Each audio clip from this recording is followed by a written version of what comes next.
जो लोग लिंचिंग कर रहे हैं वो क्या हिंदू नहीं है, कहा क्या कहा उन्होंने, सब कुछ कहा उन्होंने। और ये भी कहा कि किसी को मुसलमानों को निकालने का इख्तियार नहीं है। हम ये उनसे पूछना चाह रहे हैं कि क्या मोहन भगवत जी इस बात को मान चुके हैं कि मेजॉरिटी कम्युनिटी में आरएसएस और हिंदुत्व की आइडियोलॉजी की वजह से रेडिकलाइजेशन हो चुका है, क्योंकि वो लिंचिंग के बारे में कह रहे हैं।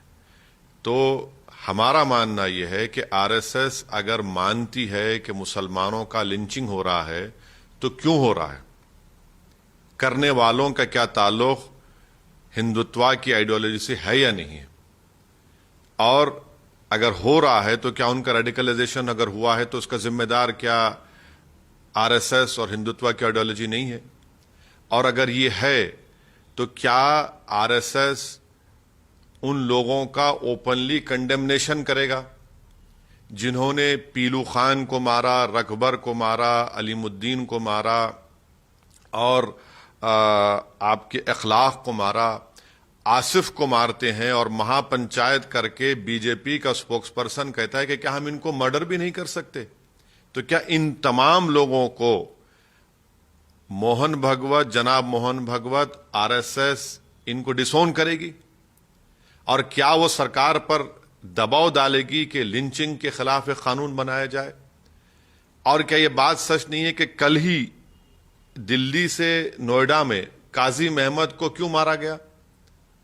ये सब हो रहा है तो इसका मतलब यह है कि आरएसएस अगर लिंचिंग को मानती है तो लिंचिंग का जिम्मेदार कौन है?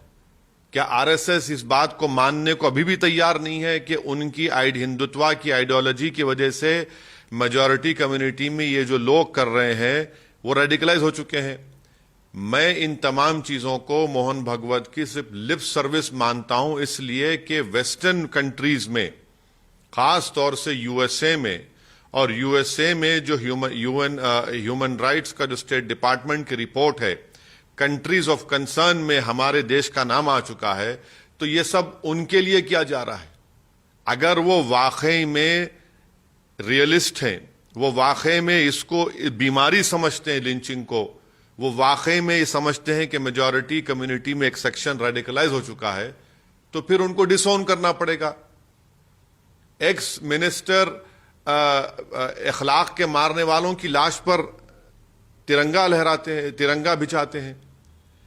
एक्स यूनियन मिनिस्टर अलीमुद्दीन को, कन्विक्टेड लोगों का, उनका फूल का माला उनके गले में पहनाते हैं। राजस्थान में रकबर को जब जो लोगों ने मारा उनको कोर्ट को लाया गया तो ट्रायल कोर्ट के ऊपर खड़े होकर भगवा लगा दिए। कौन सी दुनिया में मोहन भगवत हैं? वो क्यों आंखों में धूल झोंक रहे हैं देश की जनता की? लेकिन सर ये बयान तो अच्छा है ना कि सारे क्या क्या क्या अच्छा है? क्या अच्छा है उसमें? आप देखिए, ये एकता बना रहे हैं आप कब से एकता बना रहे हैं? आप तो 90 साल से आप ही का तो ये सब, चाहे वो गोलवालकर का बंच ऑफ थॉट्स हो या वी और नेशनहुड हो या फिर दीनदयाल उपाध्याय की किताब हो, इन तमाम, या फिर आप सावरकर की हिंदुत्व की किताब हो, यही तो इन्हीं के नक्शे कदम पर आप चल रहे हैं। और इन किताबों में क्या ये एकता की बात की गई? क्या इन किताबों में यूनिटी एंड डाइवर्सिटी की बात की गई? एकता की बात भारत का संविधान करता है, हिंदुत्व नहीं करता है। भारत का संविधान में इंक्लूसिवनेस है, हिंदुत्व एक एक्सक्लूसिव आइडियोलॉजी है जो मोहन भगवत और आरएसएस पिछले 90 साल से उस पर अमल कर रही है।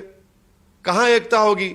गवर्नमेंट ऑफ मोदी की सरकार है और इन तमाम लोग महापंचायत कल भी करते हैं, गाली देते हैं मुसलमानों को कि इनका मर्डर कर दो, इनको मार दिया जाएगा, और पुलिस एक एक्शन नहीं लेती उनके ऊपर। काजिम को मारा गया, पुलिस एक्शन नहीं लेती उनके ऊपर। जुनैद को भरी ट्रेन में मारा गया, देख लीजिए कौन सा क्रिमिनल केस चल रहा है। यह सिर्फ लिप सर्विस है, देश की जनता की आंखों में धूल झोंकी जा रही है। और सबसे बड़ा काम यह कि वेस्टर्न कंट्रीज में, खास तौर से यूएसए में, वहां पर यह पैगाम दिया जा रहा है, क्योंकि बैड पब्लिसिटी मिल रही है। और वो बैड नहीं बल्कि जेन्युइन पब्लिसिटी सही हो रहा है, तो इसीलिए ये तमाम बातें की जा रही हैं। ये जमीन पर इसका कोई इंप्लीमेंटेशन नहीं होगा।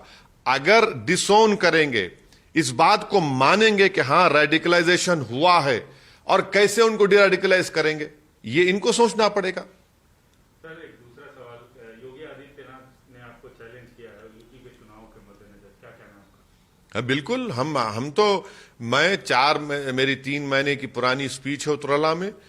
एमआईएम पार्टी पूरी कोशिश करेगी कि आइंदा विधानसभा के चुनाव में योगी आदित्यनाथ और बीजेपी की सरकार को शिकस्त दी जाए। ये तो हमारा शुरू से स्टैंड रहा है, और हम भागीदारी संकल्प मोर्चा का हिस्सा है, जिसके ओम प्रकाश राजभर उसके कन्वीनर है। हमारी पूरी कोशिश होगी, यकीनन कोशिश होगी, क्यों ना हो। डेमोक्रेसी में हमको ये पूरा इख्तियार हासिल है, क्योंकि योगी सरकार कोविड के दौरान गंगा के ऊपर नदी के किनारे लाशों के अंबार पड़े हुए थे, तो उसका तो बोलना पड़ेगा।